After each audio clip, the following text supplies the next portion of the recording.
دوستان عزیز سلام. ما باز هم در مورد ترانسفرها میگوییم. ترانسفرهای کالاکای انجام شدند و فوتبال بازان در تیم‌های نوشان برآمد میکنند. مناسبت میان ترکیه و روسیه به درجه زور است که بر زمین گندم و گاز فوتبال باز هم از کشوری روس به ترکیه زیاد میرود. این نوبت ادولفو گایچ از سسکا بر ریزسپوری ترکیه رفت، ولی ترک ها از حق خریداری برخوردار نیستند. ارژنتینی باشد پیش از رفتنش با مسکوگی ها شرطنامه نوی مهلتش تا سال 2026 امضا نمود. ناتینگهم فورست باشد با بالونی از ایتالیا دو گرفت دارد. نیکلاس دامینگس 25 ساله بر عوض 10 میلیون یورو به انگلیس آمد و به ایتالیا باشد. ریمو فرویلر 31 ساله شویتزاری طریق اجاره رفت و می توانند در بالونیا او را بخرند. میلانی سابق سامو کاستیلیخو باشد از جانب والنسیا دیگر باره به ایتالیا روان کرده شد. نیمه‌نگری 28 ساله به 3 سال آمده. در صورت پسند آمدن بازیش از جانب سبزپوشان خریده می شود. دفاعگر 19 ساله امیو مارک خورادو که به فکرم به خود تنخاگ هم شناس نیست به طور دائمی صف اسپانیول سگوندا را پره نمود. این نوجوان دید که در منچستر برایش پایانی شب سیاه سفید نیست، سمت دیگری خوشبختی را اختیار کرد. لورنسو کالومبو باشد باری چهارم از میلان به اجاره می رود و این نوبت برای گسیلش تیمی مونسا انتخاب کرده شد. با کالومبو میلان شرطنامه تا سال 2028 تمدید نموده. پیشتر او در تیم‌های کرامانزه، سپال و لچه در اجاره بود.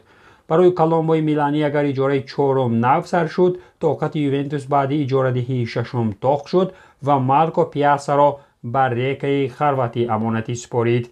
نیمه‌نگری 28 ساله سال 2016 از دیناموی زاگرب با یوونتوس آمده تا این دم در به در بود. جافت تانگانگا باشد با نامزدی کار در تاتنهام و بوندسلیگا رفت و در آوسبورگ سنجش مهارت می کند. اجاره دفاعگر 24 ساله یک موسم بوده. در صورت فایده‌ناکی این نظر است در آلمان و مهلتی بیشتر کوارتیرند خواهد بود. دوان ساپاتا 32 ساله تاریخ اجاره اتلانتا را با تورینو عوض کرد. اینجا هم اجاره حق خریداری را در خود دارد. نوبست از آن که ساپاتا موسم قبلی تنها 2 گل در 25 بازی داشت. در عموم در ایتالیا او 127 گل در 341 بازی دارد. حمله‌ور 30 میلیون ریال که از سال 2020 تا حال در تیم پرس هیچ قدم بالای سبزه نگذاشته است، باز هم به اجاره روان کرده شد. این رینیری برزیلی است که به فرزینانه می رود.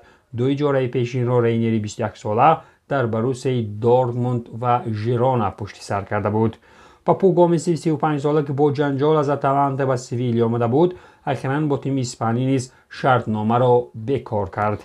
قهرمانی جهان در قطر در مسیر 2.5 سال در سویل 90 بازی گذرانید، 10 گل زد، 6 پاس گلی و 1 قهرمانی در لیگ اروپا دارد. خلاص شوی از کلیمن لنگلی 28 ساله برای بارسا یک توی تماشای بر جای گذاشت. دفاعگری فرانسوی به اجاره به استون ویلا رفت. 75% معاشش را انگلیس ها پرداخت می کنند. موسم قبلی باشد لنگلی در اجاره در تاتنهام بود. اینها بودند 11 گزارش های انجام شده تابستانه ترانسفری. باقی تنصیحت و پولدار باشید.